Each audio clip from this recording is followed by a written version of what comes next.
Hello friends, कैसे हैं आप लोग। उम्मीद करता हूँ अच्छे होंगे और पढ़ाई भी अच्छे से चल रही होगी। मैंने पिछले लेक्चर में बात किया था रिफ्रैक्टिव इंडेक्स का, उस पर कुछ क्वेश्चन भी कराया था। और उसी टॉपिक में थोड़ा सा आगे बढ़े हम लोग उस रिजल्ट को देखेंगे। जैसे कि मैंने बता रहा था कि रे ऑफ लाइट जब एक मीडियम से दूसरे मीडियम में इंटर करता है तो बेंड करता है नॉर्मल की तरफ, तो मीडियम पे डिपेंड करता है। जब रेयर से डेंसर की तरफ जाएगा तो नॉर्मल की और बेंड करेगा, और जब डेंसर से रेयर की तरफ जाएगा तो नॉर्मल से अवे भागता है। ऐसा क्यों होता है इसको हम आज लोग प्रूव करके दिखाएंगे आप लोग कि ऐसा होता है, ऐसा क्यों होता है इसको प्रूव करके दिखाएंगे। तो आज जो हम लोग टॉपिक पढ़ेंगे वो इसका डेरिवेशन ज़्यादा इंपॉर्टेंट नहीं है, लेकिन हर एक डेरिवेशन के लास्ट में एक पॉइंट लिखा होगा, वो ज़्यादा इंपॉर्टेंट है आप लोगों के लिए। तो बिना टाइम को वेस्ट किए चलिए टॉपिक को स्टार्ट करते हैं। आइए बढ़ते हैं आगे। तो यहाँ पहला पॉइंट क्या लिखे क्या है कि direction of bending of light. तो बेंडिंग ऑफ लाइट मतलब लाइट कब बेंड करेगा उसका डायरेक्शन को डिटरमाइन हम लोग करेंगे। तो इसमें हम लोग केस 1 देखेंगे, कब in going from rarer to denser medium. जब रेरर मीडियम से डेंसर मीडियम की तरफ जाएंगे तब रे ऑफ लाइट जो होता है नॉर्मल की और बेंड करता है। इसके लिए हम लोग सबसे पहले क्या करेंगे, तो एक कंडीशन ड्रॉ कर लेते हैं, जैसे कि एक्स वाई इंटरफेस ड्रॉ कर रहे हैं।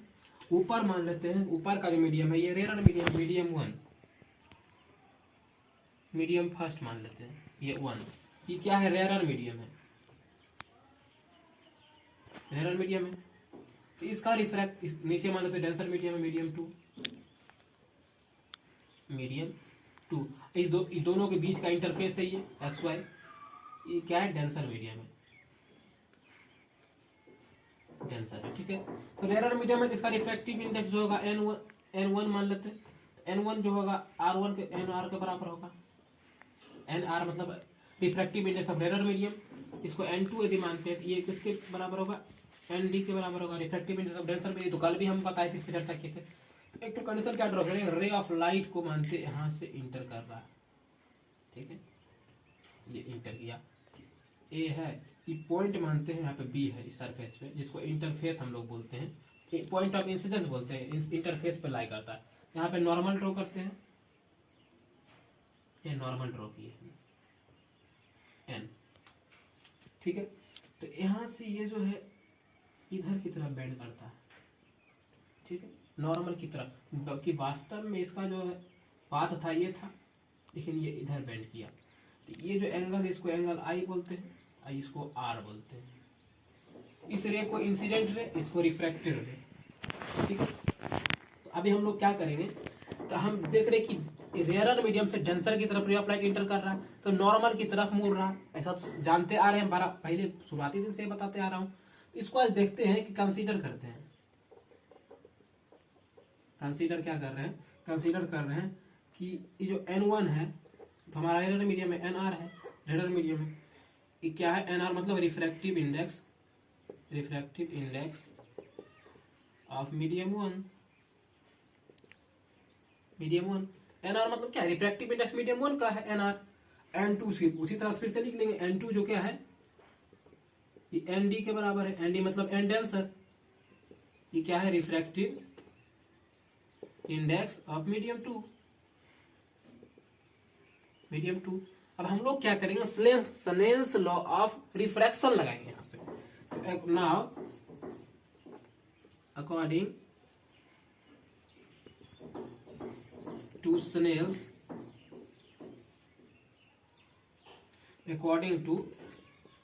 Snell's laws of refraction. Snell's law of refraction क्या कहता है, ये कहता है कि साइन आई बटे साइन आर ये क्या होता है, तो n2 बटे n1। यदि ये आपको जानना है कि ऊपर n2 क्यों लिखे n1 क्यों लिखे, इसके लिए आप पहला लेक्चर फिर से देख सकते हैं, वहां पे मैंने बताया है। तो n2 क्या है, n डेंसर है, n1 क्या है, n रेरर है, ठीक है। ये जो है ये स्मॉलर देन होता है 1, ऐसा क्यों होता है, therefore nd is smaller than nr। मतलब रेयर मीडियम है, ये तो डेंसर मीडियम से जाहिर सी बात इसका डेंसिटी रेयर मीडियम का कम होगा, डेंसर मीडियम का डेंसिटी क्या होगा, ज्यादा होगा। तो डेंसिटी ज्यादा है तो ऊपर जो है, ऊपर मान लीजिए एनडी लिख रहे हैं, नीचे एनआर लिख रहे हैं, तो ये हमेशा छोटा है इससे। इसमें जब भी भागा देंगे ऊपर न्यूमरेटर में से, चाहे कितना भी, मान लीजिए ऊपर 10 है और नीचे डेंसिटी इसका जो है आर एन आर का जो 9 है, इसको जब भी भागा देंगे तो 1 से तो बड़ा ही रिजल्ट आएगा, 1 से बड़ा रिजल्ट आएगा। सेम कंडीशन यहाँ पे हो रहा कि डेंसर होने का मतलब क्या है, इसका डेंसिटी ज्यादा है, ज्यादा संख्या में यदि कम से भागा देंगे तो 1 से बड़ा रिजल्ट आएगा। तो वही हम यहाँ पे लिखे हैं, मैं यहाँ पे लिखा हूँ कि ज्यादा संख्या में से यदि कम भागा देंगे तो 1 से बड़ा आएगा। ठीक है, तो यहाँ से क्या होता है कि साइन आई साइन आर, ये जो है इसको आप लिख सकते हैं कि एन डी एन आर है, ये ग्रेटर देन 1 है। ठीक है, ये तो कांस्टेंट होता है, इसके जगह पे ग्रेटर देन 1 लिख रहे हैं हम लोग, तो साइन आई बटे साइन आर ये ग्रेटर देन 1 होगा। तो इसको अब उधर भेजेंगे हम लोग आरएचएस की साइड में, तो नीचे डिवाइड हो जाएगा मल्टीप्लाई में, तो क्या आएगा, ये आएगा sine i is greater than sine r. आप लोग ट्रिगोनोमेट्री में आराम अच्छे से पढ़े हुए कि जब साइन थीटा दोनों साइड होता है तो साइन थीटा निर्धारित करते हैं, इसको हम थीटा को सिर्फ लिख सकते हैं, यानी कि एंगल आई ग्रेटर होगा एंगल आर से, ऐसे लिख सकते हैं आप लोग, या फिर इसको ऐसे भी तो लिख सकते हैं, इसको ऐसे भी लिख सकते हैं, आर जो है स्मॉलर देन आई से। इसका मतलब क्या है कि एंगल ऑफ इंसिडेंट जो है ये छोटा एंगल ऑफ रिफ्लेक्शन से, जब एंगल ऑफ इंसिडेंट छोटा होगा तो एंगल ऑफ इंसिडेंट किसको बोलते हैं, नॉर्मल से जो इंसिडेंट एंगल बनाता है उसको एंगल ऑफ इंसिडेंट बोलते हैं। एंगल ऑफ रिफ्लेक्शन किसको बोलते हैं, नॉर्मल से जो रिफ्रैक्टेड एंगल बनाता है उसको एंगल ऑफ रिफ्लेक्शन बोलते हैं। जाहिर सी बात है जब ये एंगल आई से एंगल आर छोटा है तो नॉर्मल से ज्यादा दूर नहीं किया होगा, इसीलिए नॉर्मल की तरफ बेंड करता है। यहाँ पर से रिजल्ट क्या आता है, इन दिस केस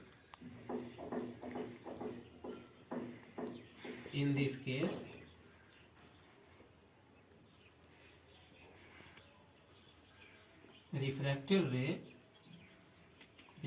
ray bend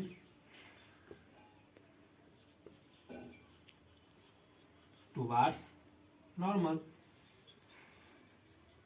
तो केस 1 में क्या देखें हम लोग कि रे ऑफ लाइट जब रेयर मीडियम से डेंसर की तरफ मुड़ता है, ये नॉर्मल की तरफ बेंड करता है, नॉर्मल की ओर बेंड करता है। इसको हम यहाँ पे वेरीफाई कर दिए। ठीक है, आप लोग इसको नोट कर लीजिए, मैं साइड जाता स्क्रीनशॉट बना सकते हैं, देख सकते हैं। और मैं उम्मीद करता हूँ आप लोग नोट कर चुके होंगे। अभी इसी में हम केस 2 का बात करेंगे, जस्ट अपोजिट हो जाएगा, जब डेंसर से रेयर की तरफ जाएंगे तब क्या होगा। इसको इरेज करना, डेंसर से रेयर की तरफ जाएंगे तब क्या होगा, गोइंग फ्रॉम केस नंबर 2 आएगा, going from denser medium to rare medium. Same चीज ड्रॉ करेंगे फिर से, एक्स और वाई। ये इस बार मानेंगे ऊपर जो मीडियम है ना, ये मीडियम, ये हमारा मीडियम 1 है, और नीचे जो है मीडियम 2 है, मीडियम 2। इस बार मान के चलेंगे ऊपर जो है डेंसर मीडियम है, ये क्या है, डेंसर मीडियम है, नीचे रेयर मीडियम है, चाहे उल्टा भी आप लोग ड्रॉ कर सकते हैं, नीचे डेंसर तक कोई फर्क पड़ने वाला नहीं है। तो यहाँ पे इसका जो रिफ्रैक्टिव इंडेक्स होगा N1 होगा, इस बार ND होगा, N2 होगा, NR होगा, इसके बराबर होगा, सिर्फ नाम रख रहे हैं बस। अब क्या करेंगे, रे ऑफ लाइट को इसके अंदर लाएंगे, यहाँ से मान लेते हैं ये रे ऑफ लाइट यहाँ से इंटर किया, इंसिडेंट हुआ इस पे, तो इंसिडेंट हुआ था तो नॉर्मल ड्रॉ करेंगे हम लोग। ठीक, ये एंगल आई कहलाता है।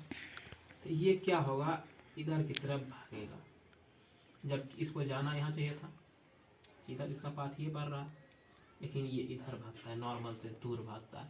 इसी को तो हम लोग को वेरीफाई करना है कि नॉर्मल से दूर के, इसको एंगल आर बोलेंगे, क्योंकि नॉर्मल से जो होता है ये एन है, नॉर्मल से angle of refracted, ray of refracted है जो एंगल बनता है उसको एंगल ऑफ रिफ्रैक्शन बोलते हैं हम लोग, और नॉर्मल से एंगल ऑफ इंसिडेंट रे जो एंगल बनता है उसको एंगल ऑफ इंसिडेंट बोलते हैं। तो अब फिर से क्या करेंगे हम लोग, फिर से वही चीज लिखेंगे।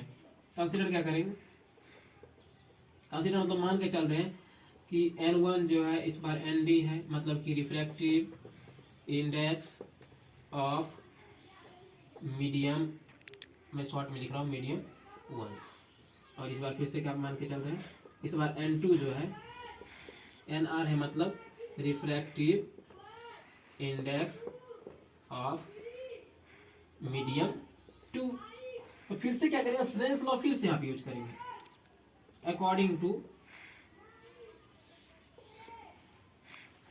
अकॉर्डिंग टू स्नेल्स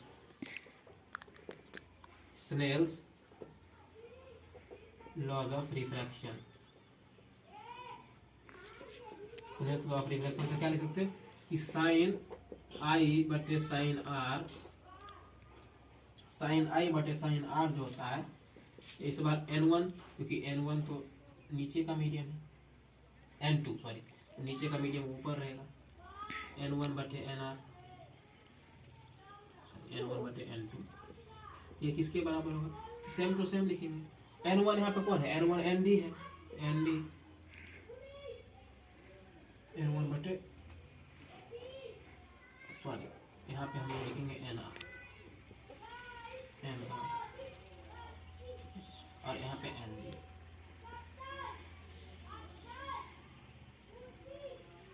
कहीं इसमें एरर लग रहा है मुझे, एक बार मैं चेक कर लेता हूँ।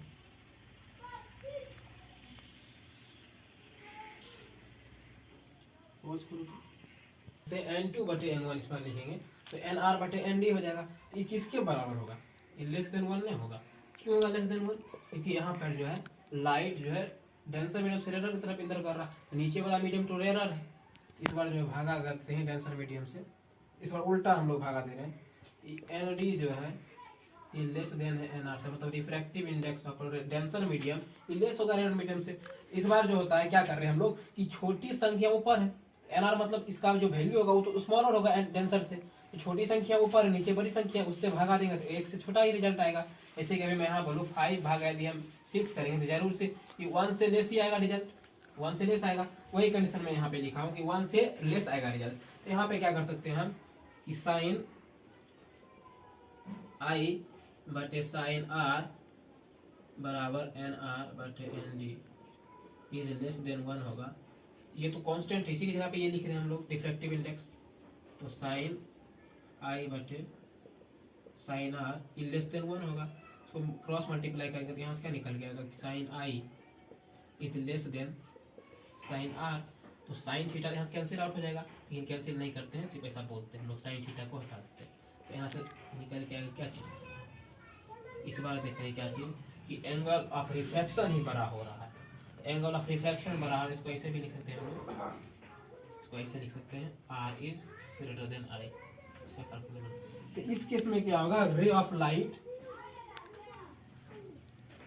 in this case ray of light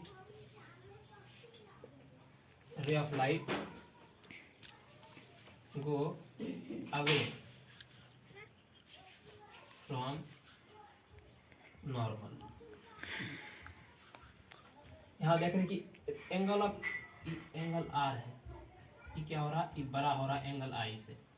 angle of incidence बड़ा होगा एंगल ऑफ रिफ्लेक्शन से। तो एंगल किससे मेजर करते हैं, नॉर्मल से मेजर करते हैं। ये बड़ा हो रहा है, इसका मतलब कि रे जो है नॉर्मल से दूर जाएगा।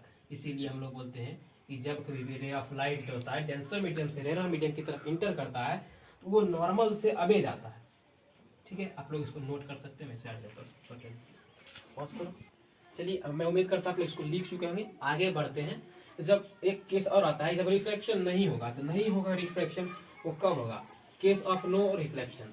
तो वो दो केस हो सकता है, एक बार जब दोनों ही मीडियम का डेंसिटी बराबर हो, एक बार और कब हो सकता है जब रे ऑफ लाइट परपेंडिकुलरली गिरता फॉल करता है सरफेस पे, तो उस केस में क्या होता है, रिफ्रैक्शन नहीं होता है, मतलब रिफ्रैक्शन नहीं होता है। इसको हम लोग देखेंगे। तो अगला जो है ये, इसको भी मिटाता हूँ कंडीशन। इस बार बेंडिंग का तो देख लिया हम लोग, तो बेंड क्यों करता है।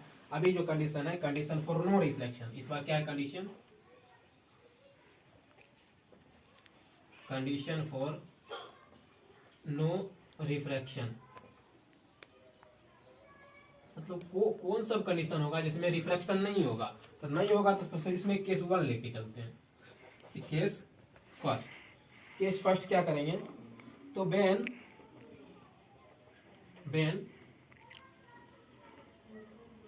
Light rays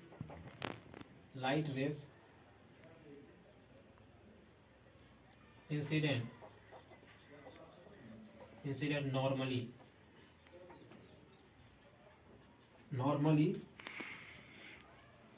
on a boundary या फिर इंटरफेस, मतलब दो मीडियम के जो इंटरफेस होता है उस पे यदि normal he ray of light incident करेगा तो वहां पे वाई और ये एक्स माना तो इंटरफेस है, ठीक है। तो यहाँ मीडियम 1 मीडियम 2, ठीक है। इसमें रेयर हम डेंसर लेके चल सकते हैं कि N1 फिर से NR है, N2 है, ND है, ठीक है। यहाँ पे फर्क नहीं पड़ रहा कि कौन मीडियम रेयर है कौन मीडियम डेंसर है। ये ऐसा ही केस है, इकलौता एकमात्र ऐसा केस है जहाँ पे मीडियम की कोई फर्क नहीं पड़ता है कि डेंसर मीडियम से रेयर में जा रहा है या रेयर से डेंसर में जा रहा है। जब नॉर्मली लाइट फॉल करेगा इंटरफेस पे तो सीधा रिफ्लेक्ट करता है, सीधा निकल जाता है। इसको मैं प्रूव कर दूंगा कि ऐसा क्यों होता है। तो यहाँ पे केस हम क्या बना रहे हैं, यही नॉर्मल है मेरा, ये जो है नॉर्मल है, पहले नॉर्मल ड्रॉ किया, इसको लिखते हैं नॉर्मल। रे ऑफ लाइट इस पे फॉल किया यहाँ से ऐसे, ठीक है, ऐसे परपेंडिकुलर फॉल किया।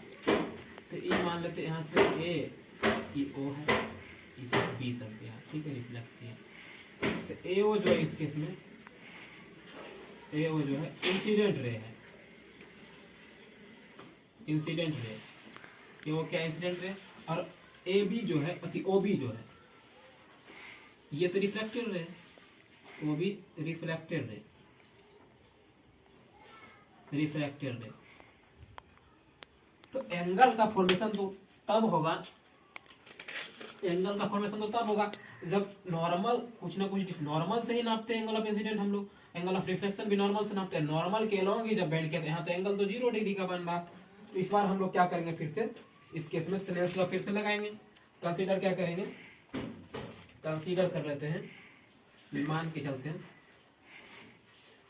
कंसीडर कि N1 बराबर NR का है, कि क्या है, refractive index of medium 1, N2 जो है बराबर है ND का, कि क्या है, रिफ्रैक्टिव इंडेक्स ऑफ मीडियम 2। मैं शॉर्ट में लिख रहा हूँ, आप लोग चाहे तो पूरी तरह से लिख रहे हैं। अब फिर से क्या करेंगे, according to Snell's law, according to Snell's law, ठीक है। स्नेल्स लॉ के अनुसार, या स्नेल्स लॉ ऑफ रिफ्लेक्शन आप लोग पूरा लिख लीजिएगा। स्नेल्स लॉ के अनुसार क्या कर सकते हैं, साइन आई बटे साइन आर, ये क्या होगा, ये होगा N2 बटे N1 का। इस केस में जब क्रॉस मल्टीप्लाई करेंगे हम लोग, जब क्रॉस मल्टीप्लाई करेंगे ये होता है, क्रॉस मल्टीप्लाई करेंगे, यहाँ से क्या लिखते हैं हम लोग, साइन आई ये 1 से मल्टीप्लाई होगा इंटू N1, ठीक है, ये बराबर हुआ किसका, साइन आर इंटू N2। ये कल भी मैं बताया था ऐसा होता है, ठीक है। इस केस में क्या देख रहे हैं कि एंगल आई और एंगल आर दोनों तो 0 डिग्री का है, तो एंगल आई पहले पुट करते थे। मान के चलते एंगल ऑफ इंसिडेंट जो क्या है 0 डिग्री का, एंगल ऑफ रिफ्लेक्शन 0 आता है कि नहीं आता, हम लोग उसको वेरीफाई करेंगे। तो यहाँ पे मैं साइड में लिख देता हूँ क्या कर रहे हैं आगे, पुट, क्या पुट कर रहे हैं, द वैल्यू ऑफ एंगल आई बराबर 0 डिग्री। एंगल आई 0 क्यों हुआ, एंगल आई मतलब इंसिडेंट रे जो नॉर्मल से एंगल बनाएगा, तो इंसिडेंट रे नॉर्मल के ऊपर ही फॉल किया हुआ है, तो एंगल का फॉर्मेशन नहीं हो रहा है, इसलिए यहाँ पे 0 डिग्री हुआ। यहाँ पे क्या करेंगे, एंगल आई यहाँ पे क्या रखेंगे 0 डिग्री, तो साइन 0 डिग्री इंटू N1, ये बराबर किसका होगा, साइन R इंटू N2। ठीक है, साइन 0 डिग्री इंटू N1 बराबर होगा साइन R इंटू 0 डिग्री। इसको हम इधर लेके चले जाते हैं। तो साइन आई हम लोग देख रहे थे, साइन आई का मान रखें 0 डिग्री, साइन आई 0 डिग्री रखें तो साइन 0 डिग्री का मान तो 0 होता है, तो 0 बराबर क्या होगा, साइन R गुना N2/N1 हुआ। 0 से मल्टीप्लाई करेंगे तो 0 डिग्री बराबर 0 हो गया, इधर इसको इधर ले आएंगे हम यहाँ पे क्या करेंगे, साइन R भी क्या होगा 0 डिग्री हो जाएगा, क्योंकि I 0 है, एंगल R भी यहाँ पर तो 0 डिग्री अपना बता रहा, साइन R भी 0 डिग्री हो जाएगा। यहाँ पे क्या लिखेंगे हम लोग, यहाँ पे लिखेंगे साइन R बराबर साइन 0 डिग्री गुना N1/N2, कैसे लिख सकते, तो क्रॉस मल्टीप्लाई इसको इधर ले लीजिए चाहे उधर नीचे, फर्क नहीं पड़ना। ठीक है, यहाँ से निकल के आ रहा है क्या था कि 0 डिग्री जो होगा क्या करेंगे N1/N2 से, साइन आई से ये 0 हो जाएगा, कट करके ये 0 हो जाएगा।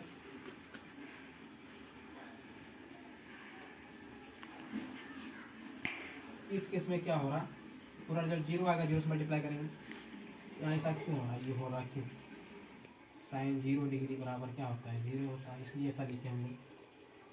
देयरफॉर साइन R निकालना है, साइन आई 0 रखे तो ये भी 0 हो गया, ये स्टेप चाहे तो इससे भी कर सकते हैं या फिर इससे भी कर सकते हैं, साइन आई बटे साइन R को 0 रखे, साइन आई का मान तो 0 रखे, इससे 0 से मल्टीप्लाई करें पूरा 0 हो गया, तो यहाँ से क्या निकल गया, साइन R बराबर 0 आ रहा, साइन R बराबर 0। साइन R 0 कब होता है, 0 डिग्री पर होता है, यहाँ पे एंगल R जो निकल के आएगा 0 डिग्री आएगा, यानी कि एंगल I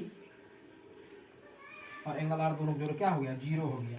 इस केस में क्या होगा, एंगल I और एंगल R दोनों 0 डिग्री का आएगा, एंगल I 0 हुआ तो एंगल R भी 0 हो गया। इसको हम लोग निकाले कैसे, साइन आई बटे साइन R लगाए, स्नेल्स लॉ से इसको वेरीफाई किया तो आराम से यहाँ से 0 डिग्री निकल गया। ठीक है, इस केस में क्या होगा, इन दिस केस, ये जो केस लिखे ऊपर, जब इंसिडेंट नॉर्मली होगा, in this case angle I बराबर है एंगल R बराबर 0 का है, so no refraction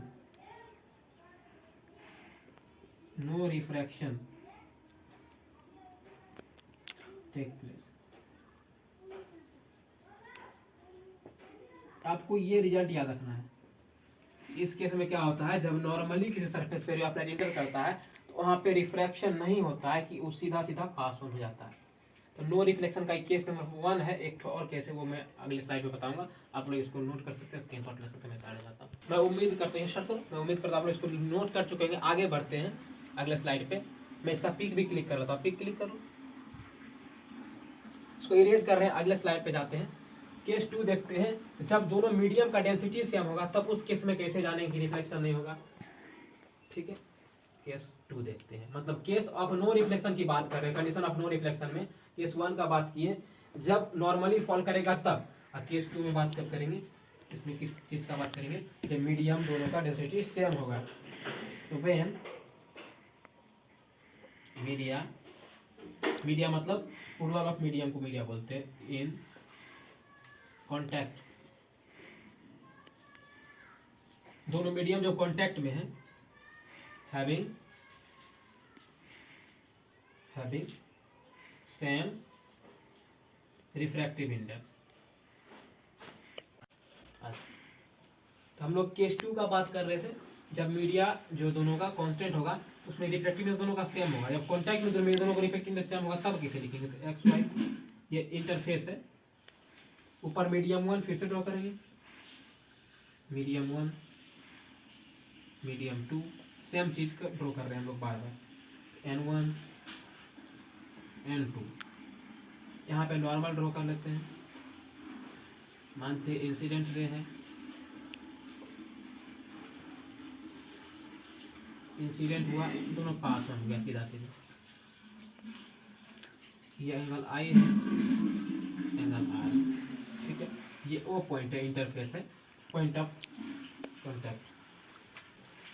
B O A B A, ray का नाम दिए ए और ओ बी, ठीक है। ये रिफ्रैक्टेड रे है, रिफ्रैक्टेड रे, ये इंसिडेंट रे, इंसिडेंट रे, ठीक है। तो इन दिस केस, इस केस में क्या हो रहा है, इन दिस केस क्या हो रहा है, इसमें n1 जो है ये बराबर है n2 का, तो स्नेल्स लॉ लगा देते हैं। According to Snell's law, Snell's law, Snell's law के अनुसार से क्या होगा कि साइन आई बटे साइन आर हम लिखते थे n2 बटे n1 का होगा। तो n2 और n दोनों तो बराबर है, कट कुट की दोनों जब बराबर है तो डिवाइड करेंगे तो 1 आएगा। यहाँ से क्या आ रहा कि साइन आई बटे साइन आर, ये इसको डिवाइड करेंगे, क्यों हुआ ऐसा, क्योंकि यहाँ पे n1 n2 जो है n1 जो है n2 के बराबर है। पहला कंडीशन में लेक्चर है जब मीडियम दोनों का रिफ्रैक्टिव इंडेक्स सेम होगा, रिफ्रैक्टिव कट की कितना आया 1, ये 1 के बराबर है। तो साइन थीटा आई बराबर साइन थीटा आर का हो गया। तो जब साइन थीटा दोनों बराबर है तो आई बराबर भी एंगल आर में होगा, आई बराबर आर हो गया। इसको ऐसे भी लिख सकते हैं, एंगल आई जो होगा एंगल आर के इस केस में बराबर होता है, ठीक है। जब ऐसा हो जाएगा एंगल आई बराबर एंगल आर हो जाएगा, इसको लिख देते हैं, in this case no refraction take place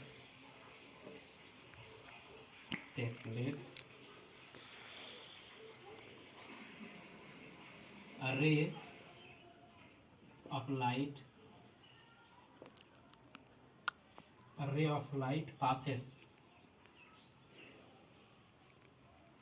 without bending,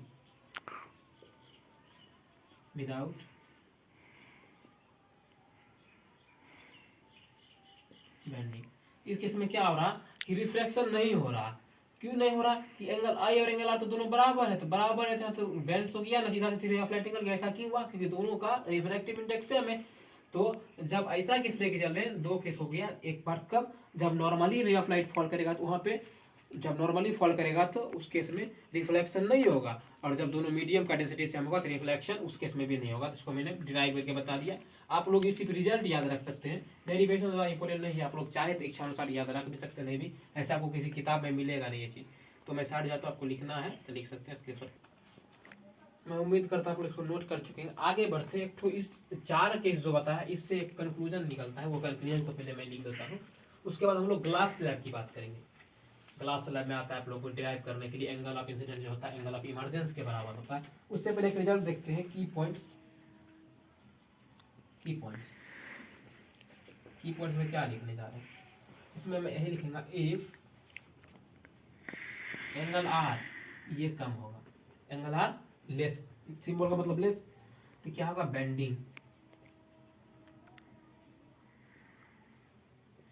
इस केस में क्या होगा बेंडिंग ज्यादा हो जाएगा।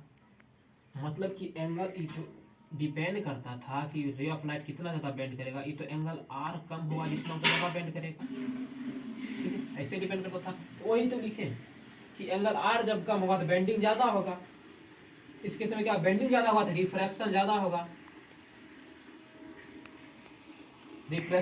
होगा, रिफ्रैक्शन ज्यादा है, रिफ्रैक्शन ज्यादा है। इसको क्या शो कर रहा है, शो कर रहा है कि डेंसिटी भी ज्यादा है, डेंसिटी भी ज्यादा है। और डेंसिटी ज्यादा होगा किसी मीडियम का तो वेलोसिटी ऑफ लाइट ये क्या होगा कम हो जाएगा, क्योंकि घना मीडियम में लाइट जो होता है बहुत ही धीरे धीरे ट्रेवल करता है। ये ऐसा ये पूरा कंक्लूजन है चारों केस का। ये बात आप लोग याद रखेंगे, इससे आपका कई न्यूमेरिकल सॉल्व होगा। क्यों, क्योंकि जो बेंडिंग ऑफ लाइट डिपेंड करता है एंगल ऑफ रिफ्लेक्शन पे। एंगल ऑफ रिफ्लेक्शन कम हुआ तो बेंडिंग ज्यादा होगा, एंगल ऑफ रिफ्लेक्शन कम होता था हर एक केस में। एंगल ऑफ रिफ्लेक्शन जब कम था तो बेंडिंग ज्यादा था, एंगल ऑफ रिफ्लेक्शन ज्यादा हो गया तो बेंडिंग कम हो गया। अभी हो जाता है नॉर्मल, ये मीडियम पे डिपेंड करता है। अभी बेंडिंग जब ज्यादा हो गया तो रिफ्लेक्शन भी ज्यादा होगा, रिफ्लेक्शन ज्यादा हुआ तो इससे क्या होगा डिफ्रैक्शन ज्यादा शो करने का मतलब मीडियम ज्यादा डेंसिटी है उसका, ज़्यादा डेंसर मीडियम है, उसका डेंसिटी ज़्यादा है, डेंसिटी ज़्यादा, तो उसमें वेलोसिटी ऑफ लाइट क्या होगा, जब मीडियम जब ज़्यादा घना है तो वेलोसिटी उसका कम होगा। तो इस पॉइंट को आप लोग नोट कर लीजिए। मैं अभी साइड जाता हूँ क्योंकि अगला चीज़ बताने के लिए हमको पूरा स्लाइड का जरूरत पड़ेगा, तो नोट कर सकते हैं आप लोग। पॉज करो, स्टार्ट करो। तो मैं इसको इरेज कर रहा हूँ। अभी बात करें हम लोग ग्लास स्लैब का। अगला टॉपिक क्या है, ग्लास स्लैब। तो ग्लास स्लैब का रे डायग्राम, इसमें ग्लास स्लैब को ड्रॉ करने का, इसमें वेरीफाई करें एंगल ऑफ इमर्जेंस होता है, एंगल ऑफ इंसिडेंट के बराबर होगा, दोनों एक ही साथ करेंगे। तो क्या है, अगला टॉपिक है ग्लास स्लैब। ठीक है, ग्लास स्लैब का हम लोग बात करें जा रहे हैं। तो मैं ग्लास स्लैब तो ऐसा बनता है,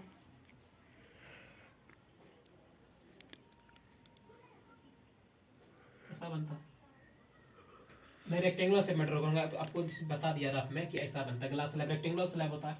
ठीक है, तो इसमें हम लोग क्या करने जा रहे हैं, रे डायग्राम भी ड्रॉ करेंगे और वेरीफाई भी करेंगे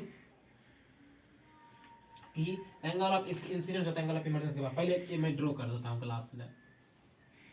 ये मान के चलते एक ग्लास स्लैब मैंने यहाँ पे ड्रॉ किया, rectangular glass slab, glass slab draw किया। ठीक है, इसमें इंसिडेंट हुआ रे, इधर से मान लेते ये रे, यहाँ पे इंसिडेंट हुआ, इंसिडेंट रे। ठीक है, यहाँ पे नॉर्मल ड्रॉ करेंगे, नॉर्मल 1 मान लेते हैं, नॉर्मल 1। ठीक है, यहाँ पे रे ऑफ लाइट जो है, ऊपर एयर है, कुछ नहीं तो नीचे भी एयर है, ये रेयर है। ग्लास स्लैब ग्लास है, ये डेंसर है, डेंसर यहाँ दिख नहीं रहा आपको, आप लोग सुन करके लिख सकते हैं डेंसर है, ग्लास लिखे हैं बस, और कुछ नहीं। ये रेयर है कि एयर फिर से आ रहा, तो रेयर से डेंसर की तरफ इन कर रहा रे ऑफ लाइट, तो नॉर्मल की तरफ मुड़ेगा।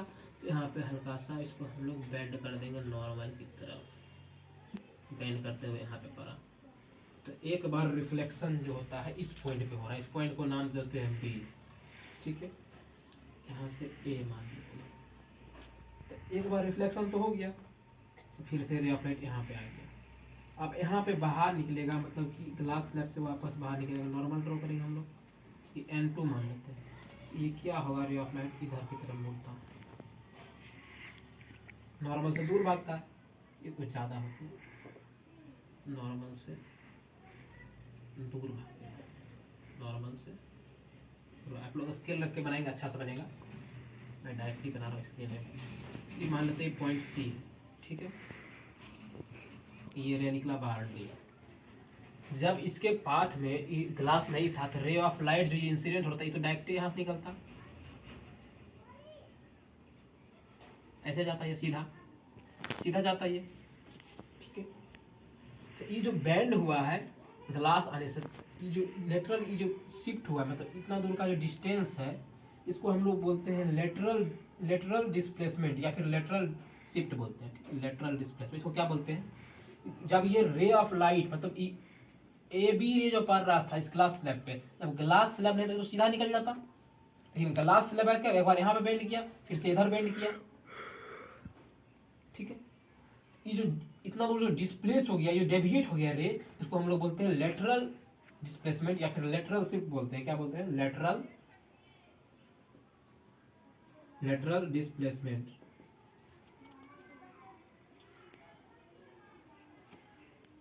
लेटरल डिस्प्लेसमेंट, ये जो डिस्टेंस है इसको क्या बोलते हैं, लेटरल डिस्प्लेसमेंट बोलते हैं। ठीक है, ये जो रे है इसको बोलते हैं इमर्जेंस रे, इमर्जेंस रे। ये जो रे है इसको बोलते हैं इंसिडेंट रे। इंसिडेंट मतलब आपतित, अभी तो इंसिडेंट ही हुआ है सरफेस पे, इसको बोलते हैं incident ray, incident ray. Incident ray normal से एंगल रहा, एंगल आई। ठीक है, रिफ्लेक्टेड, रिफ्लेक्टेड इसको बोलेंगे, ये रिफ्लेक्ट किया, इधर रिफ्लेक्टेड रे, रिफ्लेक्टेड रे। ठीक, ये जो एंगल बना यहाँ पे एंगल आर बनता है। ठीक है, इस सरफेस के लिए, इस सरफेस इंटरफेस जो यहाँ पर है, ये सी पॉइंट के लिए ये रे तो यहाँ पे इंसिडेंट हो रहा था, यहाँ पे एंगल आई फिर से बनेगा, एंगल आई, ठीक है, इसको आई डैश बोल देते हैं डिफरेंस करने के लिए। ये जो एंगल फिर बाहर निकल रहा है, रिफ्लेक्ट कर रहा था, नॉर्मल से दूर बाहर रहा, इसको इमर्जेंस रे बोले, इसको बोलते हैं एंगल ई से डिनोट करते हैं, एंगल ऑफ इमर्जेंस बोलते हैं, ठीक है। ये डायग्राम है, रे डायग्राम है ग्लास स्लैब में, इसी तरह से ड्रॉ करना है आप लोगों को। मैं कैमरा को थोड़ा आगे करता हूँ, जूम करता हूँ ताकि इसको आप लोग अच्छे से देख सके। चलिए अब हम लोग बात करेंगे क्या चीज, एक चीज आता प्रूव करने के लिए, ये एंगल आई जो है ना एंगल ई के बराबर होता है, इसको हम लोग डिराइव करते हैं। तो रे डायग्राम तो ड्रॉ करने सीख गए। In a glass slab, glass slab, glass slab to verify angle E जो होगा एंगल आई के बराबर होता है। देखते हैं कैसे होता है। हम लोग क्या जानते हैं, एंगल आर जो है ये बराबर होगा एंगल आई के अल्टरनेट एंगल से, ये आई डैश के, आई डैश का ये कैसे होगा अल्टरनेट एंगल, ठीक है, अल्टरनेट इंटीरियर एंगल से, इंटीरियर एंगल से ये बराबर होगा, पॉज किया, ठीक है। ये देख रहे हैं नॉर्मल, यहाँ पे ये भी नॉर्मल है, तो इस तरह का फिगर बन रहा, ये नॉर्मल ऊपर, ये नॉर्मल नीचे, ये बीच का इसको ट्रांसवर्सल मानते हैं, तो नॉर्मल सरफेस से 90 डिग्री ड्रॉ करते हैं, ये भी यहाँ सरफेस से 90 डिग्री पर है, ये भी सरफेस से 90 डिग्री पर है, दोनों रे आपस में क्या होगा, नॉर्मल दोनों पैरेलल होगा, इस पैरेलल को ट्रांसवर्सल कट करता है, ये जो एंगल बन रहा है यहाँ पे ये इसके बराबर होगा, ये एंगल इसके बराबर होगा। तो यहाँ पे देखिए ये जो एंगल आर बन रहा यहाँ पे एंगल आई डैश के बराबर है, इसको क्या बोलेंगे अल्टरनेट एंगल, इसलिए मैं यहाँ पे लिखा हूँ कि एंगल आई आर जो है एंगल आर जो है एंगल ऑफ रिफ्रैक्शन जो है एंगल ऑफ इंसिडेंट डैश के बराबर होगा, अल्टरनेट एंगल से आया, ठीक है। अब फिर से क्या करेंगे, हम लोग स्नेल्स लॉ का फिर से उपयोग करेंगे। अकॉर्डिंग टू स्नेल्स लॉ, ये लॉ जो स्नेल्स लॉ बड़ा ही काम करती है स्नेल्स लॉ। एक बार देखते हैं, रिफ्रैक्शन जब पॉइंट बी पे हो रहा था, रिफ्रैक्शन या फिर रिफ्रैक्टिव इंडेक्स निकालते हैं। चलिए रिफ्रैक्टिव इंडेक्स निकालते हैं। Refractive index at B point पे क्या होता है रिफ्रैक्टिव इंडेक्स मतलब साइन आई बटे साइन आर, ठीक है। ये क्या होगा, एन ऑफ ग्लास बटे एन ऑफ एयर, ऊपर तो एयर है, जो ऊपर है उसको नीचे रखेंगे, ग्लास के रिस्पेक्ट में एयर का रिफ्रैक्टिव इंडेक्स निकाल रहे हैं पॉइंट ए पे, इसको इक्वेशन फर्स्ट मान लेते हैं, इक्वेशन नंबर 1 मान लीजिए। अब क्या करेंगे, एक बार यहाँ पर भी रिफ्लेक्ट हो रहा लाइट, यहाँ पर मीडियम चेंज और यहाँ पर भी रिफ्लेक्टिव इंडेक्स निकालेंगे। रिफ्रैक्टिव इंडेक्स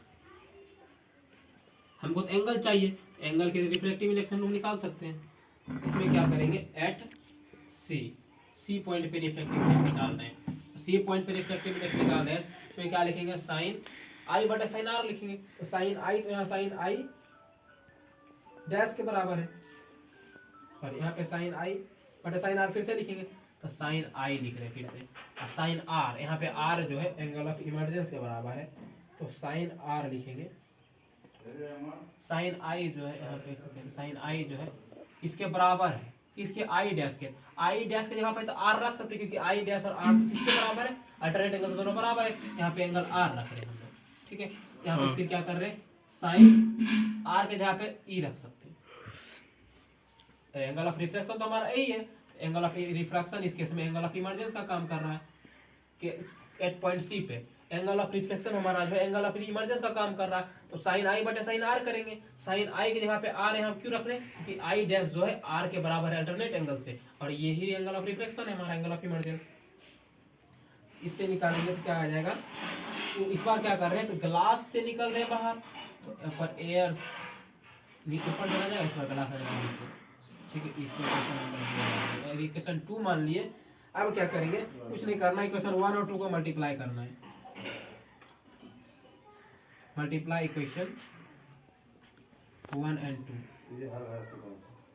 वी गेट एक सेकेंड, तो साइन आई बटे साइन आर, इसको मल्टीप्लाई करेंगे साइन आर बटे साइन ई, एलएचएस का में मल्टीप्लाई किया आरएचएस का आरएचएस में, तो एन जी एन ए इसको मल्टीप्लाई करेंगे एन ए बटे एन जी से।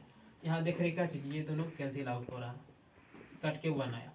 यहाँ से देख रहे एंगल आर कैंसिल आउट हो गया, तो बचा क्या, इधर में लिख रहा हूँ, बचा क्या, बचा है साइन आई बटे साइन ई, ये बराबर 1 का है। यहाँ से क्या आया, साइन आई जो होगा साइन ई के बराबर हुआ, तो एंगल ऑफ आई जो होगा एंगल ऑफ इमरजेंस के बराबर हो गया। यही हमको प्रूव करना था, क्या चीज़, कि एंगल ऑफ आई जो बराबर होगा एंगल ऑफ इमरजेंस। ठीक है, ये हो गया वेरीफाई।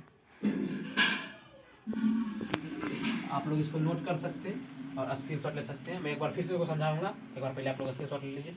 एक बार मैं इसको फिर से रिपीट कर देता हूँ। तो मैं जब लॉ ऑफ रिफ्लेक्शन बता रहा था, मैंने बताया था कि साइन आई बटे साइन आर जो होता है third law, according to NCERT second law है कि साइन आई बटे साइन आर का रेशियो होता है वो कांस्टेंट के बराबर होता है। वो कांस्टेंट क्या होता है, रिफ्रैक्टिव इंडेक्स होता है। तो यहाँ पे रिलेटिव रिफ्लेक्टिंग से हम लोग निकाल रहे हैं कि जब पॉइंट बी पे था तो उसका रिफ्लेक्टिव इंडेक्स निकाले एयर के कंपेरिजन में ग्लास का, तो निकाले तो साइन आई बटे साइन आर आया। उसके बाद कि जब पॉइंट सी पे गए तो ग्लास के कंपेरिजन में एयर का निकाले, यहाँ पे साइन आई बटे साइन आर किए, इस दोनों को मल्टीप्लाई किए, दो इक्वेशन मिला, दोनों को मल्टीप्लाई किए तो क्या देखे कि साइन आई यहाँ पे जो है आई डैश था, तो आई डैश बराबर आर का है, अल्टरनेट एंगल से इसके जहाँ पे आर ही रखती है हम लोग। इसमें एंगल ऑफ रिफ्लेक्शन जो एंगल ऑफ इमरजेंस के बराबर है, इसी को क्या लिखे, एंगल ऑफ इमरजेंस लिखे, दोनों को मल्टीप्लाई किए, साइन आर कैंसिल आउट हो गया, इधर एन ए बटे एन जी कैंसिल आउट होकर 1 आया। तो 1 आया, तो यहाँ देख रहे हैं नीचे क्या बच रहा है, साइन आई और साइन आर। यहाँ पे क्या लिखे, साइन आई बटे साइन आर जो है 1 के बराबर है, तो साइन आई बटे साइन आई जो बराबर है साइन ई का, तो एंगल ऑफ इंसिडेंट जो एंगल ऑफ इमरजेंस के बराबर है। यही हम लोग को क्या करना था, वेरीफाई करना था। आप लोग इसको स्क्रीनशॉट ले सकते हैं, पॉज कर शट किया। मैं उम्मीद करता हूँ आप लोग नोट कर चुके हैं। आगे बढ़ते हैं हम लोग, आगे बढ़ते इससे एक कंक्लूजन निकल के आता है। ग्लास स्लैब का कुछ प्रॉपर्टी होता है, वो मैं यहाँ पे नोट कर देता हूँ। ग्लास स्लैब कुछ प्रॉपर्टी क्या होता है, जैसे कि लेटरल शिफ्ट या लेटरल डिस्प्लेसमेंट किस में डिपेंड करेगा, तो इसमें क्या लिखेंगे, ग्लास स्लैब तो लिखा हुआ ऊपर है, लेटरल शिफ्ट, लेटरल शिफ्ट या फिर इसको क्या बोलते हैं, लेटरल डिस्प्लेसमेंट ही बोलते हैं, या फिर डिस्प्लेसमेंट, शिफ्ट या फिर डिस्प्लेसमेंट। इसको फिजिक्स में हम लोग डी से डिनोट करते हैं, या फिर डेल्टा भी बोलते हैं, डी से ऐसा डिनोट कर सकते हैं। ठीक है, और हम इसको ये जो किसी चीज पे डिपेंड करता है, किस पे डिपेंड करता है, कि डिपेंड अपॉन,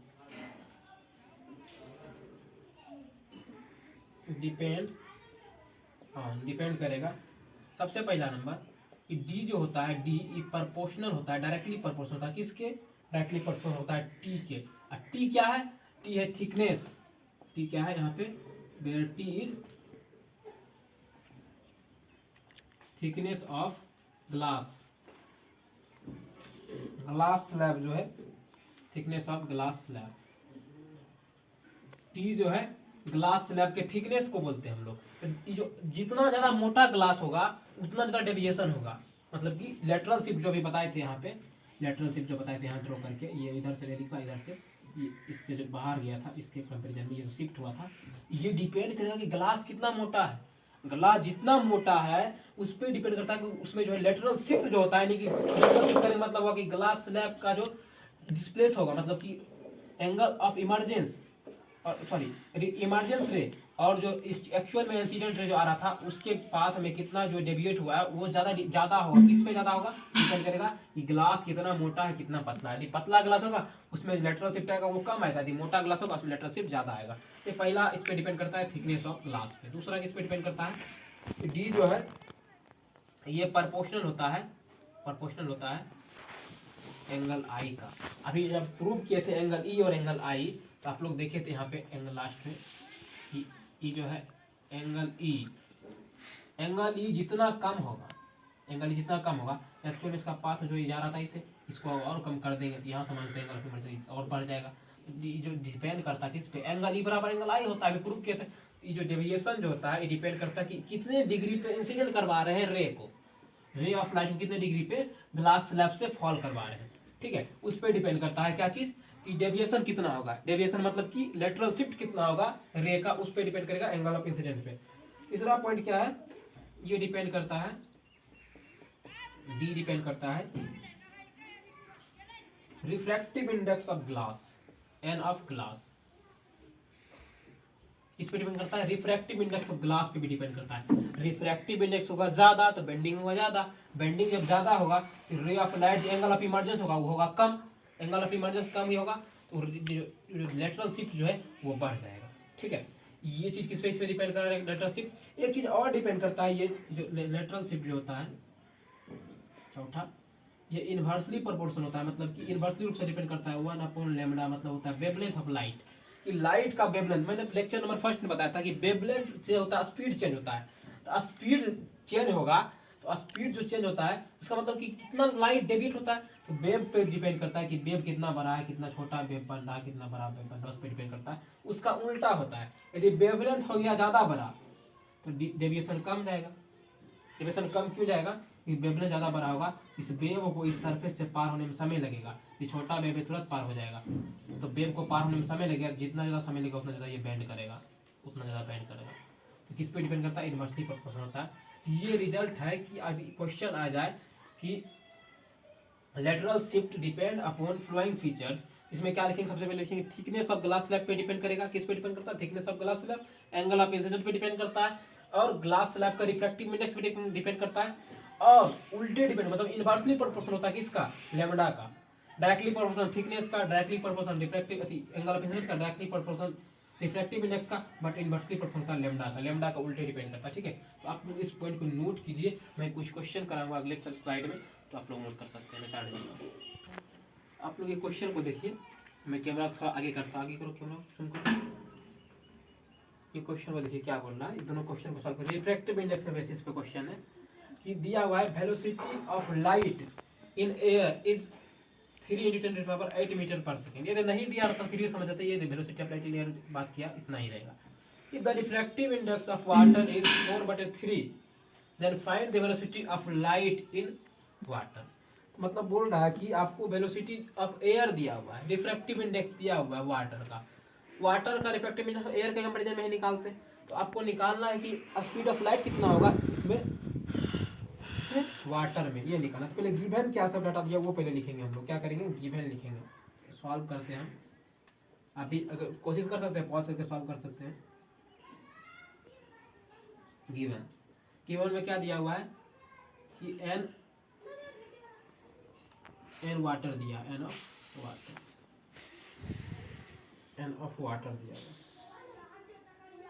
ये कितना दिया हुआ है 4/3, और क्या दिया हुआ है, और दिया हुआ है velocity of light in air, इसको हम लोग सी से रिप्रेजेंट करते हैं, कितना दिया हुआ है, दिया हुआ 3 × 10⁸ मीटर पर सेकेंड, ठीक है। आपको फाइंड क्या करना है, फाइंड करना है कि वेलोसिटी ऑफ लाइट फाइंड करना है, वाटर में क्या होगा ये फाइंड करना है। हम लोग क्या जानते हैं, हम लोग जानते हैं रिफ्रैक्टिव इंडेक्स जो होता है NW, ये क्या होगा C/V वाटर का होता है, आपको सी तो पता है और NW भी पता है, दोनों को पुट कर दे, सी वैल्यू को पुट करेंगे 4/3 बराबर सी कितना है 3 × 10⁸ मीटर पर सेकेंड बटे velocity of light in water, cross multiply करेंगे ये ऐसे आ जाएगा, 3 से ऊपर मल्टीप्लाई होगा 9 हो जाएगा, ये 4 टाइम वेलोसिटी ऑफ वाटर आ जाएगा, 4 गुना VW लिख रहे शॉर्ट में, 9 × 10⁸ मीटर पर सेकेंड आया, ठीक है। VW निकालेंगे तो इसको 9, इसको डिवाइड करेंगे 4 से, एक स्टेप में यहाँ पे कम कर रहा हूँ, इसको डिवाइड करेंगे 4 से, तो VW निकल के आएगा, तो VW जो आपको आएगा निकल के, इसको डिवाइड करने पर ये आएगा 2.25 इंटू 10⁸ मीटर/सेकेंड। मैं यहाँ डिवाइड भी कर देता हूँ कि 4 डिवाइड 9 यदि करते हैं 2 टाइम्स में डिवाइड होगा 8, ठीक है, 1 बचेगा, फिर 0 दी, 4 कर रहे हैं, 2 टाइम्स में लगा 8 1.02 लगा 8 फिर 2 फिर पॉइंट तो दिया 0, 8 5 20, ये कितना आया 2.25 × 10⁸ मीटर/सेकेंड। आप लोग चेक भी कर सकते हैं कि velocity of light in water जो होता है ये इतना ही होता है। दूसरा क्वेश्चन क्या है, इसको सॉल्व करते हैं। ये बोलता है refractive index of diamond is 2.5 and the glass is 1.5, calculate the refractive index of diamond with respect to glass. तो गिवन पहले जो दिया उसको लिख लेंगे, गिवन डाटा को। गिवन क्या दिया हुआ है, refractive accurate refractive index of diamond क्या होता है, ये होता है 2.42 होता है, एक्यूरेट एग्जैक्टली वैल्यू होता है 2.4, अप्रॉक्स में लेके चल रहा है 2.5, तो गिवन लिख लेते हैं। गिवन में क्या दिया हुआ है कि एन डायमंड दिया हुआ है, एन डायमंड ये कितना दिया हुआ है 2.5, और क्या दिया हुआ है एन ग्लास दिया हुआ है, इफेक्टिव इंडेक्स ऑफ ग्लास दिया हुआ है, कितना दिया हुआ 1.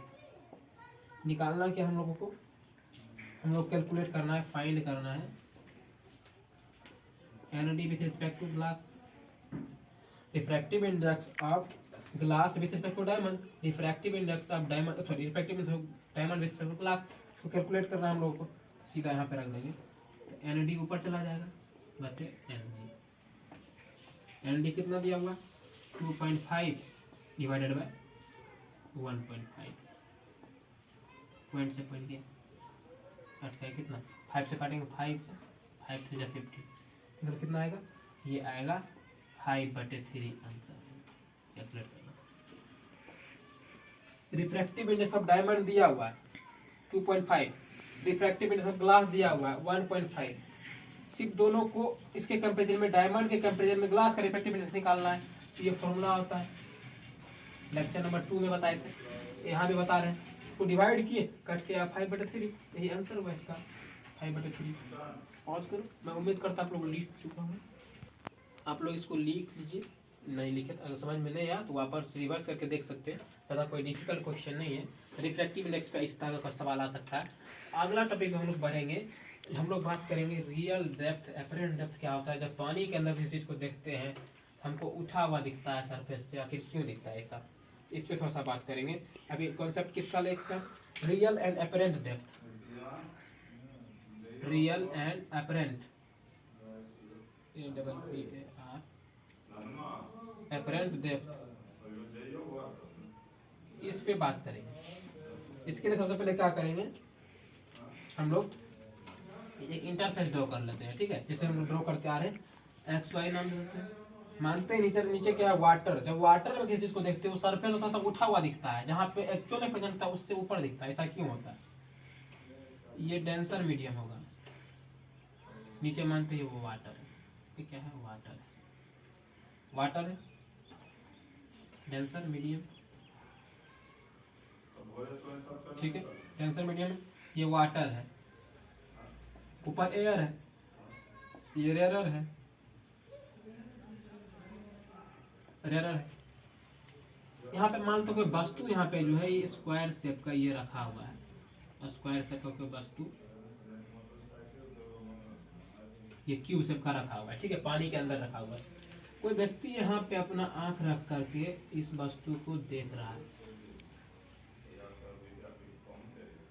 अपना आंख रख करके देख रहा है वस्तु, ठीक है। तो एक रे ऑफ लाइट ऊपर की तरफ जाएगा, यहाँ पे नॉर्मल ड्रॉ करेंगे, नॉर्मल रेयर डेंसर मीडियम से रेयर की तरफ जा रहा तो नॉर्मल से दूर की तरफ भागेगा, नॉर्मल से दूर की तरफ मानते यहाँ से जा रहा रे ऑफ लाइट, ठीक है, यहाँ पे नॉर्मल ड्रॉ की, इससे दूर भागता है नॉर्मल से। आई को मैं आई का साइड इससे बना देता हूँ, आई को मान लेते हैं यहाँ पे वस्तु को देख रहा है, यहाँ पे गया ये इधर से गया, इधर नॉर्मल से दूर भागा, ये एंगल इससे बड़ा हो रहा दिखा रहा है, नॉर्मल से दूर भाग रहा, क्योंकि ये डेंसर मीडियम से रेडर की तरफ जा रहा है रे ऑफ लाइट, नॉर्मल से दूर भागेगा ही। लेकिन ये क्या हो रहा है, ये रे ऑफ लाइट को यहाँ इधर बढ़ाएंगे तो यहाँ पे आ रहा है, रिफ्रैक्टेड रे जो है पीछे बढ़ रहा है, पीछे रिफ्रैक्टेड रे देखते हैं यहाँ पे। फिर से क्या करेंगे, यहाँ पे नॉर्मल ड्रॉ करेंगे इसके अकॉर्डिंग, और नॉर्मल ड्रॉ की जो वस्तु यहाँ पे है, रिफ्रैक्टेड रे जहाँ पे मीट करता है वही पे हमको इमेज दिखता है। रिफ्रैक्टेड रे जो यहाँ से बढ़ा रहे पीछे की तरफ, इसके आँख से अब जो देख रहा है इसको, तो ये रे यहाँ पे दिख रहा है, ये वस्तु जो यहाँ पे, इसको यहाँ पे दिखेंगे, ये पोजीशन ओ है, मान लेते ये ओ डैश है ऑब्जेक्ट का पोजीशन, ये नॉर्मल है, ये भी नॉर्मल है। तो ये जो एक्चुअल में इसका हाइट है, मान लेते ये पॉइंट ए है, ए पर, ठीक है, इंटरफेस को पॉइंट ए मान रहे हैं, तो एक्चुअल में जो हाइट है ये ए ओ जो है, ए और ओ, ये इसका एक्चुअल हाइट है, एक्चुअल डेप्थ है। ए और ओ डैश जो है ये अपरेंट डेप्थ है, इसको अपीयर हो रहा ए और ओ डैश जो है, मतलब कि वस्तु इसको उठा हुआ दिख रहा है, वास्तव में यहाँ रखा हुआ है ओ पॉइंट पे, ठीक है, इसको कहाँ दिख रहा है, ओ डैश पे, इसको बोलेंगे apparent depth,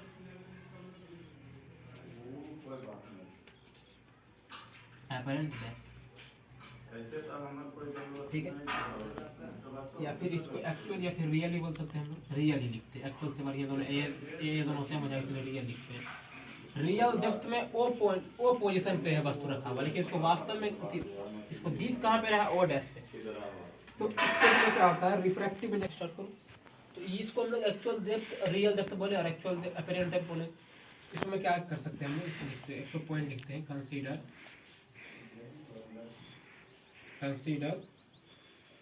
an object O is in optically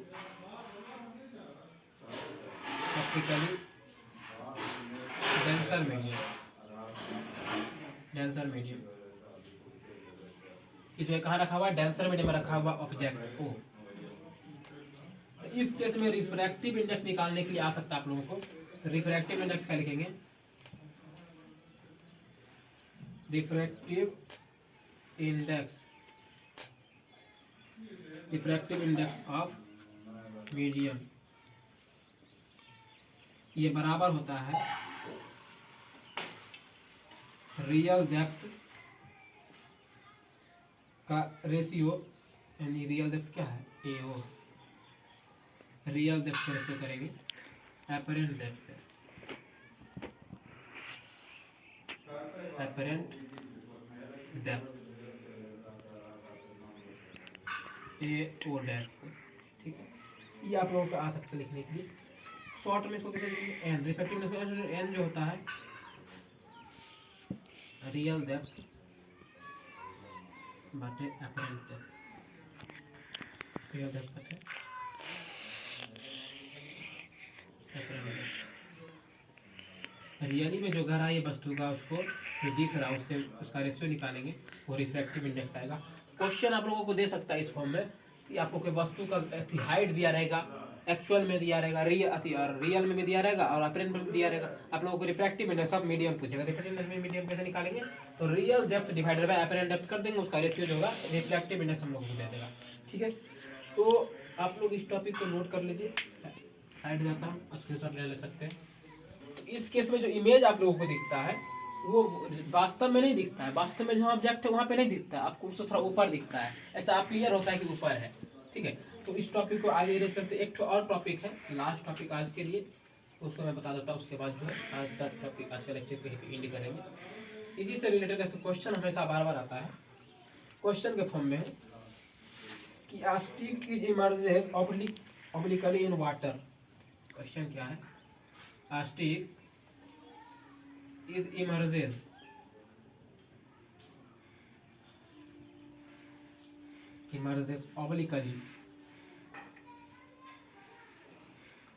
obliquely मतलब होता है तिरछा, इस तरह से obliquely in water appear appear to be bend, मुड़ा हुआ दिखता है, वाई, ऐसा क्यों होता है? So with the help of a diagram, अस्थि की जगह पे सिक्का, कोई कॉइन हो सकता है, कोई और वस्तु हो सकता है, वो ऊपर दिखता है, ऐसा क्यों होता है? सब के केस में एक ही चीज बनेगा। ये क्वेश्चन जो है बोर्ड में आता है, 5 या 3 मार्क के लिए आता है सीबीएसई में। ये क्वेश्चन बोर्ड में आता है इस तरह से, आपको एक कंडीशन बना के दिखाना पड़ेगा। तो एक मैं बना देता हूँ, हर एक केस में सेम कंडीशन बनेगा। सबसे पहले क्या करेंगे, इसके लिए क्या करेंगे, तो एक बर्तन मान लेते हैं, ये ग्लास रखा हुआ, ये वेसल है, इसमें पानी भरा हुआ, इसमें क्या है, पानी रखा हुआ, ठीक है। फिर क्या किए, स्टिक को एक यहाँ से मोटा सा डंडा के इसमें वाटर में रखे हुए हैं,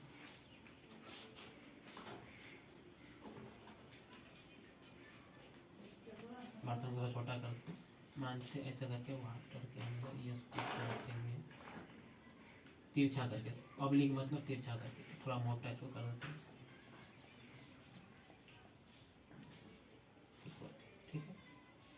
ये बना है, ये बी पॉइंट इंटरफेस यहाँ पे आएगा, ठीक है, यहाँ पे इंटरफेस आएगा। ये मान लेते हैं पोजीशन सी है, ठीक है, सी है। ये मान लेते हैं पॉइंट बी है, जहाँ पे ये इंटरफेस पे संपर्क में, ठीक है। तो यहाँ से एक व्यक्ति जो है इसको देख रहा है, इसका आंख यहाँ पे है, इसको देख रहा है।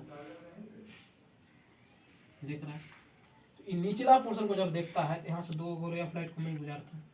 अगर इंटरफेस को सही से बना लेते हैं, इंटरफेस है, एक ठो रे ऑफ लाइट यहाँ से ऐसे गया, नॉर्मल यहाँ पे ड्रॉ करेंगे, नॉर्मल अभी आई नहीं बनाते, पहले रे निकाल लेते, ठीक है। एक ठो मान लेते इस पोर्शन से, या फिर इसी पॉइंट से 2 रे ऑफ लाइट को गुजारते हैं, ठीक है। एक तो यहाँ से गुजार रहे हैं, तो यहाँ पे नॉर्मल ड्रॉ करेंगे, आपको दिख नहीं रहा होगा, तो मैं एक काम करता हूँ, यहाँ पे डालता हूँ, एक तो यहाँ पे नॉर्मल ड्रॉ करेंगे, नॉर्मल से दूर भागेगा, यहाँ पर भी नॉर्मल ड्रॉ करेंगे, तो नॉर्मल से दूर भागता है। ये दोनों रे ऑफ लाइट इधर की तरफ भाग रहा है, नॉर्मल से दूर जा रहा है, यहाँ पे ये भी नॉर्मल से दूर जा रहा है। यहाँ पे कहीं आँख रखा हुआ है, किसी व्यक्ति ने अपना आँख से यहाँ से एयर से देख रहा है, अंदर तो वाटर है, ये क्या है, वाटर,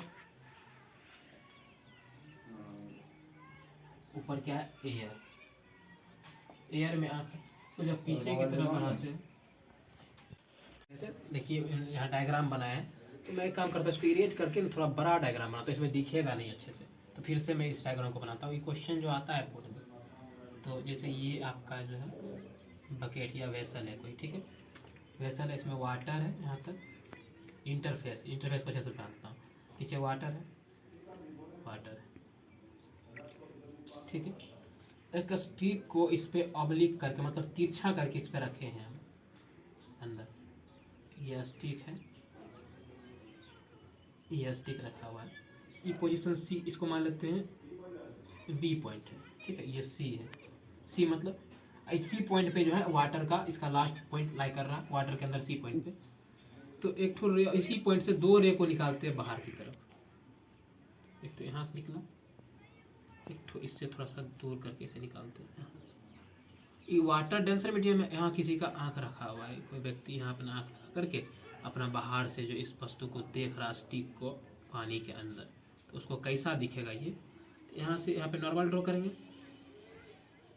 अभी आई बनाना जरूरी था, पहले आप लोग यही कर रहे, पहले रे बाहर निकालें, ये नॉर्मल से दूर भागेगा, क्योंकि ये जो है डेंसर सिलेंडर की तरफ जा रहा है, एयर ऊपर है, नीचे वाटर है, यहाँ पर फिर से नॉर्मल यहाँ पे एक ठोड रखेंगे, ये भी क्या होगा, नॉर्मल से दूर भागेगा, डेंसर सिलेंडर तक जा रहा है। यहाँ पे एंगल I1 बनेगा, यहाँ पे I2 बनेगा, मैं लिख नहीं रहा हूँ, यहाँ पे क्या बनेगा, I2 बनेगा, ऊपर क्या बनेगा, R2 बनेगा, यहाँ पे R1 बनेगा। तो इसको जो है ये रिफ्रैक्टेड रे इसके आई में इंटर करेगा, तो जब कभी भी रिफ्रैक्टेड रे जहाँ पे मीट करता है वहीं पे ऑब्जेक्ट का इमेज का फॉर्मेशन होता है। ये लेक्चर रिफ्लेक्शन ऑफ लाइट में ही बताया था। इसको जब पीछे की तरफ बढ़ाएंगे यहाँ से नहीं, पॉइंट को हम लोग सी डैश बोल रहे हैं। जब ये रिफ्रैक्टेड रे पीछे की तरफ बढ़ाते तो यहाँ पे मीट कर रहा कहीं पे आकर के, तो जहाँ पे रिफ्रैक्टेड रे मीट करता है वहीं पे इमेज का फॉर्मेशन होता है। ये जो स्टिक जब सीधा था, स्ट्रेट था, ये जब बाहर से व्यक्ति जो देखेगा इसको एयर से देखेगा, वाटर में रखा हुआ स्टिक ऑब्लिक करके मतलब तिरछा करके रखा हुआ, तो ये इसको थोड़ा सा मुड़ा हुआ दिखता है, ऐसा दिखता है, थोड़ा सा मुड़ा हुआ दिखता है। ऐसा क्यों होता है, रीजन पूछता है। इसमें मैं कुछ पॉइंट लिख देता हूँ जैसे कि कैसा की होता है। This is due to the refraction of light, refraction of light when a ray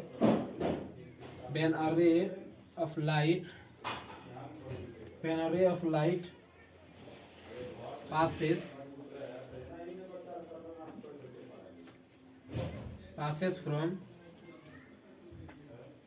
from water to air। यहाँ पे क्या हो रहा है, वाटर से एयर में पास ऑन हो रहा है। passes from water to air, it bends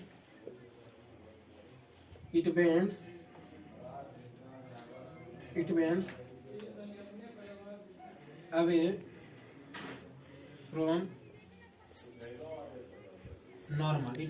from normal, hence the stick appear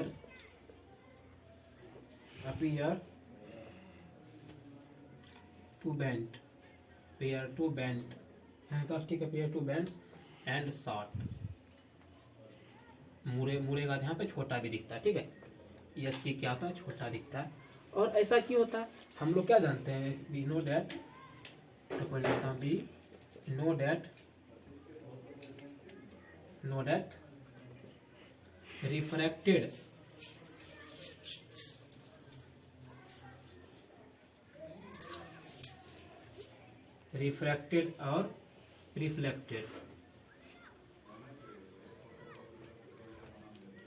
refracted और reflected ray meet। we know that refracted or reflected ray meets, then we know that reflected and refracted ray meets, then formation of image takes place। ठीक है, हम लोग जानते हैं, पहला reflection topic में ही बताया था कि जहाँ पे रिफ्रैक्टेड रे या रिफ्लेक्टेड रे मिलेगा वहीं पे इमेज का फॉर्मेशन होगा। तो यहाँ से ये रे ऑफ लाइट पहले इधर से पास ऑन हुआ, इस छोर से लास्ट पॉइंट से पास ऑन हुआ, लेकिन ये जब रेयर मीडियम में गया तो बेंड किया, नॉर्मल से अबे भागा। जब इसको पीछे की तरफ हम लोग बढ़ाएं तो क्या हुआ, ये दिखता है कि ऊपर थोड़ा सा मिलता है, तो सी डैश बोल रहे इस पॉइंट को, यहाँ से लेवल नहीं कर पा रहे, इसको यहाँ से लिखते हैं सी डैश। ठीक है, तो आज के लिए इतना ही रखते हैं टॉपिक में। अगला मैं उम्मीद करता हूँ आप लोगों को टॉपिक समझ में आया होगा।